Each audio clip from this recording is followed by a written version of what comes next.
मनाविरुद्ध लग्न भाग 24. रोहिणी म्हणाली, काय रुची, एवढं सर्व घडून गेलं आणि तू मला आताच सांगतीयेस? प्रेम व्यक्त केल्याच्या 8-10 दिवसाने खरंच तुझ्या लाईफमध्ये आता ही मैत्रीण काहीच मॅटर नाही करत ना रुची? रुची म्हणाली, अगं वेडे, असं काही नाही. माझ्या लाईफमध्ये कोणीही आलं तरी मी तुला विसरेल असं वाटते का तुला? पण ते सर्व एवढं अचानक झालं की मलाही कळलं नाही. आणि तुला सांगितलं ना, बाबा अजूनही नाराज आहेत माझ्यावर. त्यांचाच विचारात होते म्हणून तुला सांगायचं राहून गेलं. रोहिणी म्हणाली, बरं जाऊ दे, यावेळेस माफ केलं मी तुला, पण पुढच्या वेळेस असं काही झालं तर माफ करणार नाही, समजलं? हो बाबा, समजलं, रुची हसत बोलली. रोहिणी म्हणाली, I am so happy for you Ruchi. अखेर तुला उमजलं तुझ्या मनातलं. मला तर आधीच माहीत होतं तू विक्रमला डिवोर्स देणार नाही ते. तुला कसं माहीत? रुचीने आश्चर्याने विचारले. तुझ्या डोळ्यात साफ दिसत होतं रुची, तुझं विक्रमवर असलेलं प्रेम. बोलतानाही तू किती वेळा त्याचा उल्लेख करत होती तुलाही माहीत नाही. कळायला वेळ लागला, पण कळलं ते महत्त्वाचे. रोहिणी हसत बोलली. रुची म्हणाली, मलाही कळत होतं रोहिणी, पण पुन्हा त्याने माझ्याशी फसवून लग्न केल्याचे आठवून मला त्याचा राग यायचा. पण जेव्हा खरं काय ते कळलं तेव्हा मला माझ्याच वागण्याचा पश्चाताप झाला की मी किती वेळा त्या गोष्टीवरून हट केलं त्याला. तो किती वेळा मला सांगण्याचा प्रयत्न करायचा, पण मी त्याचं कधीच ऐकून घेत नव्हते. त्याच्या वागण्यातून, बोलण्यातून वाटायचं की तो खरं बोलतोय. त्याच्या डोळ्यात दिसायचा त्याचा खरेपणा, पण मला ते कडूनही नेहमी खोटंच वाटायचं. रोहिणी म्हणाली, जाऊ दे, लेट पण थेट तुला कळलंच, हेच खूप महत्त्वाचं. आणि काय भारी कन्फ्युज केलं हा तू विक्रमला. ओ हो, सॉरी, आता विक्रम नाही जिजू म्हणावं लागेल ना. तू टेकडीवर एवढ्या पावसात भिजत जाऊन जिजूला कन्फ्युज? हाव रोमॅन्टिक यार. रोहिणी गालावर हात ठेवून बोलली. फक्त एवढंच झालं नसेल नक्की? आणखी काय काय झालं होतं मला सांग ना, रोहिणी एक्सायटेड होत बोलली. तसं रुचीला तिने विक्रमची कॉलर ओढून केलेली किस आठवली आणि तिचे गाल आपसुकच आरक्त झाले. एवढे आरक्त की तिचे ते गोरे लाल लाल गाल कोणालाही ओळखू येईल. नशीब ती रोहिणीशी फोनवर बोलत होती, नाहीतर आता रोहिणीने तिला चिडून चिडून हैराण केले असते. हॅलो रुची, बोल ना काहीतरी. व्हॉइस म्यूट केलं की काय? ती खूप वेळची काही बोलत नाही पाहून रोहिणी बोलली. नाही रोहिणी, मी आहे कॉलवर, बोल ना, रुची भानावर येत बोलली. रुची म्हणाली, अगं मी तर किती वेळ झालं बोलतच आहे, पण तू कुठे हरवलीयस मधातच? कोणाची आठवण आली की काय? रोहिणी चिडवायचा चान्सच पाहत होती. रोहिणी, काही पण काय, मला कुठे विक्रमची आठवण आलीये? पण मी तर जिजूंचं नाव घेतलंच नाही. म्हणजे तुला जिजूची आठवण आली होती तर? रोहिणी पुन्हा तिला चिडवण्याचा सुरात. रुची म्हणाली, रोहिणी तू मार खाशील आता. ओ सॉरी, आता नाही बोलणार मी की तुला जिजूची. रुची म्हणाली, रोहिणी मी कॉल कट करू का? रोहिणी म्हणाली, नाही थांब, मला विचारायचं होतं तुम्ही हनीमूनला कुठे जाणार आहात? आय मीन आता तुमच्यातलं सर्व क्लिअर झालंय म्हणून विचारते. रुची म्हणाली, रोहिणी आमच्यात अजून असं काहीच झालेलं नाहीये आणि आम्ही सध्या कुठे जायचा विचार पण नाही केलाय. रोहिणी म्हणाली, काय, अजून तुमच्यात काहीच झालं नाही? काहीही सांगू नकोस. रुची म्हणाली, मी खरं बोलते रोहिणी. म्हणजे एकमेकांवरील प्रेम व्यक्त करून एवढे दिवस होऊनही तुमच्यात काहीच झालं नाही? रोहिणी आश्चर्य व्यक्त करत बोलली. रोहिणी, रुची आता वैतागली होती. रोहिणी म्हणाली, रुची हाऊ लकी यू आर यार. जिजू किती चांगले आहेत. लग्नानंतरही तुझ्या इच्छेविरुद्ध तुला मिळवण्याचा प्रयत्न तर केलाच नाही, पण तू त्यांच्यावरील प्रेम व्यक्त केल्यावरही ते तुला वेळ देत आहे. ही त्यांच्या चांगुलपणाची सर्वात मोठी निशाणी आहे. त्यांच्या जागी दुसरा कोणता पुरुष असता तर त्याने आतापर्यंत नक्कीच त्याचा हक्क मागितला असता. विक्रम आहेच तसा, म्हणून तर मी त्याच्या प्रेमात पडले. रुची तिच्या गळ्यातील मंगळसूत्रासोबत बोटांनी चाळा करत बोलली. चेहऱ्यावर गोड स्मित होती. विक्रमच्या आठवणीत हरवली असावी. पण त्यांच्या चांगुलपणाचा एवढाही फायदा घेऊ नकोस, कळलं? आता तुमच्यात सर्व क्लिअर आहे तर ते पण क्लिअर करा आणि मला लवकरात लवकर मावशी बनवा. रोहिणी बिंदास बोलली. रोही, तुला काही कळते का? काही काय बोलतेस? रुची चिडून बोलली. तरी त्या नुसत्या विचारानेच तिच्या गालावर गुलाबी बाग पसरली होती. रोहिणी म्हणाली, मला सगळं कळते म्हणूनच बोलले ना मी रुची. आणि काहीही काय आहे त्यात?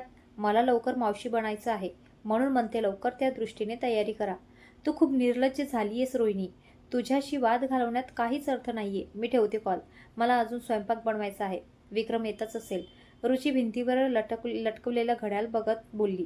हो, जिजूंसाठी स्वयंपाक बनवायचा आहे. किती काळजी आहे ना त्यांची. मला तर वाटते. रोहिणी बोलत होती की रोहिणी, मी फोन ठेवते. रुचीने बोलून पटकन कॉल कट केला. नाहीतर आता रोहिणीने आणखी तिला किती वेळपर्यंत चिडवले असते काय माहीत. ही रोहिणीनं पण चिडवायचा एक चान्स सोडत नाही. बरं झालं हिला त्या किसचं नाही सांगितलं. नाहीतर हिने जन्मभर मला चिडवलं असतं. ती स्वतःशीच बोलली. पण खरंच मी विक्रमला खूप वाट पाहायला लावत आहे का? मला कळतात त्याच्या अधीर भावना, त्यांचा स्वतःवर संयम ठेवण्यासाठी चाललेला प्रयत्न. मलाही हवं आहे ते सर्व, पण मला वेळ हवाय त्यासाठी. मलाही त्याच्या स्पर्शात बेधुंद होऊन हरवून जावंसं वाटतं, पण मला भीतीही वाटते. विक्रम खूप समजदार आहे. तो मला नक्कीच समजून घेईल.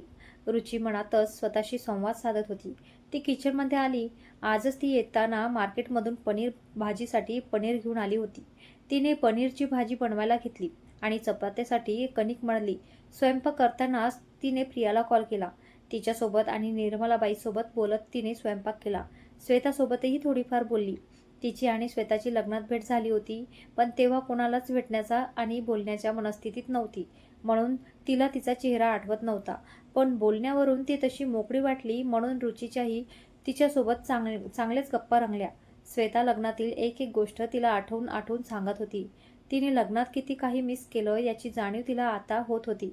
तिच्याजवळ लग्नाची म्हणण्यासारखी अशी एकही आठवण नव्हती. फक्त विक्रमने तिच्या गळ्यात मंगळसूत्र टाकतानाचा आणि भांगेत कुंकू भरतानाचा क्षण तिला जसाच्या तसा आठवत होता. तेव्हा तिने त्याच्या चेहऱ्याकडेही पाहिले नव्हते.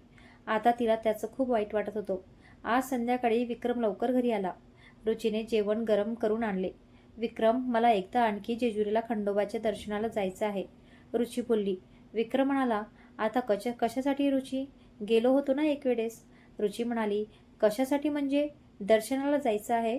विक्रम, आपण आधी गेलो होतो तेव्हा आपण फक्त आपल्या फॅमिलीसाठी गेलो होतो. आपल्या नात्याला तेव्हा काहीच अर्थ नव्हता. पण आता जेव्हा आपण हे नातं मनापासून स्वीकारलं आहे, मनापासून हे नातं निभवायचं आहे, तर त्यासाठी आपल्याला देवाचा आशीर्वाद नको का घ्यायला? विक्रम म्हणाला, देवाचा आशीर्वाद हवा ना? मग घरीही देवघर आहेच की, आपण त्यांचा आशीर्वाद घेऊया. रुची म्हणाली, त्यांचा आशीर्वाद मी रोज घेते विक्रम, पण मला खंडोबांचा आशीर्वाद घ्यायचा आहे, तेही जेजुरीला जाऊन. विक्रम म्हणाला, ठीक आहे मग जाऊ, मग नंतर कधी? रुची म्हणाली, नंतर कधी म्हणजे कधी विशाल? मला आत्ताच जायचे आहे. मी आईलाही बोलले जेजुरीला जाण्याविषयी, त्याही जा बोलल्या. विक्रम म्हणाला, तिच्या बोलण्याने काय होते? आता मला सुट्टी नाही मिळणार. रुची म्हणाली, मी सुट्टी घ्यायचं म्हणतच नाहीये विक्रम, आपण रविवारी जाऊ ना. रविवारीही नाही जमणार मला रुची. विक्रम ताटातील शेवटचा घास घेत बोलला. रुची म्हणाली, मग कधी जायचं आपण? विक्रम म्हणाला, आता कधीतरी वेळ मिळेल तेव्हा पाहूया. रुची म्हणाली, पण रविवारी तर तुला सुट्टी असते ना? विक्रम म्हणाला, सुट्टी आहे याचा अर्थ माझ्याजवळ वेळ आहे असा नाही ना होत रुची. मला काम आहेत रविवारी. रुची म्हणाली, काय काम आहेत तुला? रुची, सांगितलं ना एकदा, नंतर कधीतरी जाऊ म्हणून. आता नाही जाता येणार. मग का लहान मुलासारखी हट्ट करत बसलीयेस? विक्रम आता वैतागला होता. ठीक आहे, मग तुला वाटेल तेव्हा चल, पण तोपर्यंत थोडा जरी माझ्याजवळ आला ना तर बघच तू. रुची त्याच्या समोरील त्याचं ताट, तिचं झालेल्या जेवणाचं ताट उचलतच बोलली आणि तशीच किचनमध्ये निघून गेली. विक्रम ती गेली त्या दिशेने पाहत होता. त्याने एक सुस्कारा टाकला. जवळ आला तर बघ. जसा काय मी नेहमी हिला मिठीतच घेऊन असतो आणि ही मला आनंदाने मिठीत घेऊन देते. जरा हात लावायचा जरी प्रयत्न केला तरी विजेचा करंट लागावा तशी लगेच बाजूला होते ही, आणि म्हणे जवळ आला तर बघ. विक्रम पुटपुटला. रुचीने किचन आवरलं आणि घरातील लाईट बंद करून झोपायला रूममध्ये आली. विक्रम त्याच्या नेहमीच्या डायरीमध्ये काहीतरी करत होता. भोवती खूप सारे बिझनेस मॅगझिन्स होते. तिने त्याला पाहून न पाहिल्यासारखे केले आणि बेडशीट आणि बेडवरील उशा नीट करू लागली. थोडा वेळ रूममध्ये शांतताच होती. रुची, विक्रमने तिला आवाज दिला, पण अपेक्षेप्रमाणे तिचा नो रिस्पॉन्स. ती बेडवर त्याच्या विरुद्ध दिशेला तोंड करून अंगावर पांघरून घेऊन झोपली. झोप भलेही येणार नव्हती, पण त्याच्यासोबत बोलायची नव्हते ना. त्याने ते मॅगझिन्स आणि डायरी बाजूला ठेवली व तोही तिच्या बाजूला पडला. ती त्याच्या विरुद्ध बाजूने झोपली होती. तो तिलाच पाहत होता. रुची, त्याने तिला पुन्हा हाक दिली, तरीही तिने रिस्पॉन्स दिला नाही. रुची, ऐक ना. त्याने बोलत तिला त्याच्या दिशेला वळवण्यासाठी हात लावलाच होता की रुचीने पटकन त्याचा हात बाजूला केला. विक्रम म्हणाला, रुची प्लीज समजून घे ना, आता नाही जाता येणार. रुची म्हणाली, मग आता मी आता काही बोलले का? नको जाऊया, तुला वाटेल तेव्हा चल. विक्रम म्हणाला, का हट्ट करतेस रुची? रुची म्हणाली, मी कुठे हट्ट करत आहे? बोलले ना मी तुला वाटेल तेव्हा जाऊ म्हणून. तुझे खूप काम राहतील एका दिवसामुळे, मग कशाला जायचं? तू कर तुझे काम. मलाही काम असतात, रविवारी मी ते करेल. साऱ्या जगासमोर असणारा हिचा समसपणा माझ्याच जवळ कुठे जातो काय माहीत. विक्रम म्हणाला, ठीक आहे, जाऊ आपण रविवारी जेजुरीला. इकडे बघ. रुची म्हणाली, तू मनापासून नाही बोलत आहेस आणि मला देवाच्या दर्शनाला तुला असं जबरदस्तीने नाही न्यायचे. रुचीचं तर चिट भी मेरी और पट भी मेरी असं होतं. विक्रम म्हणाला, मी मनापासूनच बोलत आहे रुची. देवाच्या दर्शनाला जायला मी कधी नकार देणार का? बस काही कामामुळे नाही म्हटलो, पण मी करेल ॲडजस्ट. चल जाऊया रविवारी. तू खरंच बोलत आहेस? रुचीने विचारलं. विक्रम म्हणाला, हो खरंच माझी माय. ठीक आहे मग जाऊ रविवारी. रुची मनातून तर खुश झाली, पण तसं तिने दाखवलं नाही. विक्रम म्हणाला, मग आता जवळ येऊ शकतेस ना? रुची थोडी त्याच्याकडे सरकली. आणखी मध्ये खूप जागा आहे. रुची ती आणखी थोडी त्याच्या जवळ सरकली. अजून थोडी. ती आणखी त्याच्या जवळ सरकणारच की त्याने तिला जवळ मिठीत ओढून घेतले. विक्रम, हे काय करतोयस तू? इथे बोललो मी. विक्रम मिश्किल हसत बोलला. तसे रुचीलाही त्याचे हसू आले. विक्रम म्हणाला, रुची म्हणाली, मग जेजुरीहून आल्यावर आपला हनीमून पक्का का? विक्रम तिच्या पाठीवरून बोट फिरवत सेडेक्टिव्ह व्हॉइसमध्ये बोलला. तसे तिच्या अंगावर रोमॅन्स उभाच राहिला. त्याने हनुमूनचे नाव काढल्यावर तिच्या पोटात वेगळीच कालवा होत होती. गाल लाजेने चूर होऊन जायची. ती काहीच बोलली नाही. रुची बोल ना. ती काहीच बोलत नाही पाहून विक्रम बोलला. रुची म्हणाली, नाही सध्याच नाही. तुला सांगितलं ना मला त्यासाठी वेळ हवाय. विक्रम डोळे मिटून बोलला, पण त्याच्या हुंकारातील नाराजी रुचीला स्पष्ट जाणवली होती. रुची म्हणाली, विक्रम म्हणाला, रुची म्हणाली, आपल्या लग्नाचा अल्बम नाही आला का अजून? विक्रम म्हणाला, आलाय, पण मी आणला नाही अजून. का? विक्रम म्हणाला, तू डिवोर्स देणार होतीस, मग अल्बम आणून काय केलं असतं? आता आणशील मग? मला पाहायचं आहे. रुची त्याच्या भोवतीचे हात अजून घट्ट करत बोलली. विक्रम म्हणाला, त्यात ना तुझ्या चेहऱ्यावर स्माईल ना माझ्या चेहऱ्यावर स्माईल. मग काय करशील पाहून? रुची म्हणाली, ते काहीही असो, पण मला पाहायचं आहे. विक्रम म्हणाला, आणेल आता थोड्या दिवसांनी. त्या फोटोग्राफरला कॉल करावा लागेल. रुची म्हणाली, पण लवकर आण. अशाच गप्पा करत कधी झोप लागली दोघांनाही कळले नाही. विक्रम थकला असल्याने लवकर झोपून गेला. तो झोपल्यावर तिलाही झोप लागली. आज रुची खूप खुश होती. जेजुरीचा खंडोबा त्यांचा कुलदैवत होता. आधीच्या परिस्थितीत ते तिथे दर्शनाला गेले होते तेव्हा या नात्यातून लवकरात लवकर मुक्तता मिळावी यासाठी गेले होते. पण आता तिला हे नातं निभवायचं होतं मनापासून, आणि म्हणूनच या नात्याला घट्टही जेजुरीचा खंडोबारायाचा आशीर्वादच करणार होता. रविवारचा दिवस उजाडला तशी रुचीची जेजुरीला निघायची लगबग सुरू झाली. सकाळीच उठून तिने सर्व कामे आवरले आणि आंघोळ करून रूममध्ये आली. विक्रम अजून उठायचा होता. तो तर आज जेजुरीला जायचे आहे हेही विसरून गेला होता. विक्रम उठतोस ना? रुचीने त्याला आवाज दिला, पण तो जागण्यावरून हालत सुद्धा नाही. विक्रम उठ ना, आपल्याला जेजुरीला जायचे आहे. विसरला का? रुचीने त्याच्याजवळ जात त्याला हलवले. तिचा तो नुकताच आंघोळ करून आलेला सुगंध पूर्ण रूमभर दडवळत होता. त्याला उठताना तिच्या बांगड्यांची होणारी किणकिण त्याला हवीहवीशी वाटत होती. त्याला तर जाग ती रूममध्ये आरशात पाहत असतानाच आली होती. तिची अंगाला चापून चोपून नेसलेली साडी, त्यात तिचे ते ओले केस, तिच्या शरीराचा तो चितपरिचित सुगंध, चेहऱ्यावर मेकअपचा लवलेशही नसताना खुललेले तिचे ते नैसर्गिक सौंदर्य, चापून चुपून नेसलेली साडीतून दिसणारी तिची ती गोरी उघडी कंबर. ती यावेळेस त्याला जगातील सर्वात सुंदर स्त्री भासत होती. तिचे ते मोहक सौंदर्य त्याच्या आतापर्यंतच्या ठेवलेल्या संयमाला आव्हान देत होते. तिला पाहून त्याच्या मनावरचा ताबा सुटत होता. तो लगेच दुसऱ्या कडेला वळला. काय दिवस आले यार, स्वतःच्याच बायकोला स्पर्श करण्यासाठी असं झुरत बसावं लागतंय. खरंच माझ्यासारखा दुर्दैवी मीच असेल. विक्रम मनातच पुटपुटत दुसरीकडे वळला आणि डोळे मिटून पुन्हा झोपण्याचा प्रयत्न करू लागला. पण आता झोप लगेच तर अशक्तप्राय होते. डोळ्यासमोर फक्त आणि फक्त ती दिसत होती. तिच्या स्पर्शासाठी त्याचे तन मन अधीर झाले होते. सीट विक्रम, काय गरज होती तुला तिच्या होकाराची? आयुष्यभर वाट पाहू शकतो बोलायची.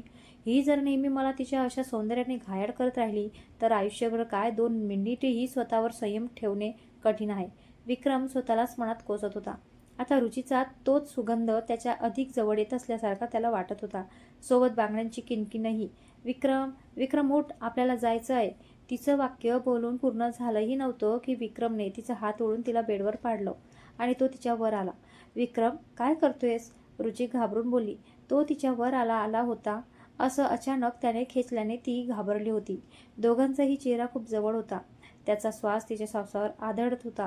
आता 2 दिवसाआधीच सांगितलं होतं ना, माझ्यासमोर तयार होऊन नको येत जाऊ ते.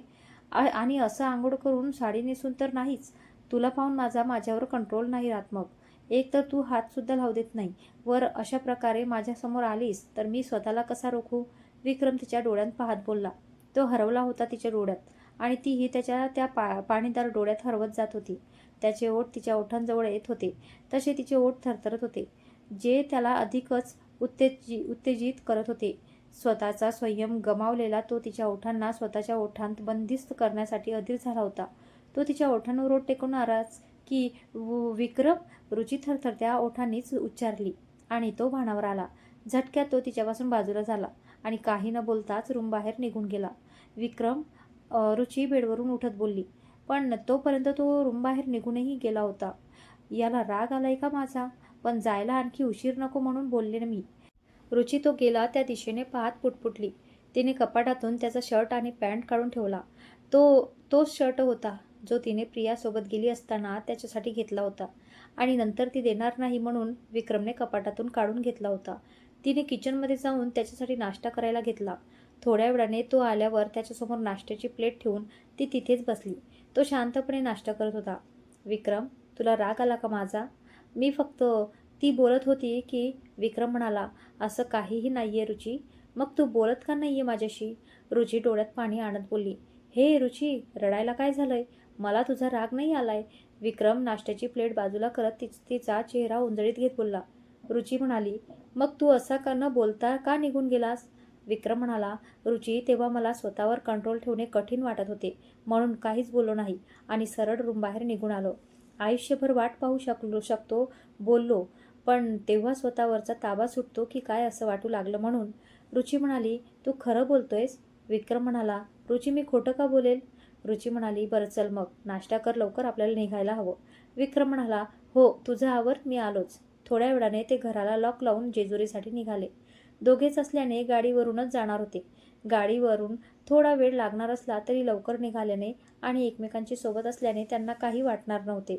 जेजुरीला पोहोचताच तिने पूजेचे सामान वगैरे घेतले आणि दर्शनासाठी पायऱ्या चढायला पाय टाकलाच होता की पटकन विक्रमने तिला उचलून घेतले. रुची म्हणाली. विक्रम, काय करतोयस? विक्रम म्हणाला. इथे बायकोला घेऊन पायऱ्या चढायची प्रथा आहे, विसरलीस का? विक्रम, ते फक्त पहिल्या वेळेस असतं. मग आपली ही पहिलीच वेळ आहे. मागे आलो होतो तेव्हा आपण फक्त आपल्या फॅमिलीसाठी आलो होतो, पण आता जेव्हा आपण हे नातं स्वीकारलंय, हे नातं मनापासून निभवायचं आहे, तर तेव्हा मी तुला उचलून मंदिराच्या 5 तरी पायऱ्या नकोस का चढायला? विक्रमने तिचे शब्द तिला ऐकवले. कळलं मला, चल आता. रुचीनेही हसत बोलून एक हात त्याच्या गळ्याभोवती गुंफला आणि एका हातात पूजेचं सामान पकडलं. पण काहीही म्हण हा रुची, वेट खूप वाढलंय तुझं. मागच्या वेळेस तुला उचललं होतं तेव्हा एवढं नव्हतं. विक्रम तिची कळ काढत बोलला. काहीही म्हणू नकोस विक्रम, माझं वेट बरोबर आहे. माझ्या वजनाला काही म्हणायचं नाही, समजलं? रुची रागात बोलली. तुला तर बरोबरच वाटेल ग, पण इथे तुला उचलून माझी काय हालत होते माझं मला माहीत. विक्रम त्रासिक चेहरा करत बोलला. रुची म्हणाली. मग का उचललंस मला? मी नव्हते बोलले ना मला उचल म्हणून. विक्रम म्हणाला. तू बोलली नाही म्हणून मी उचलायचं नाही का? बाकीचे लोक मला काय म्हणतील?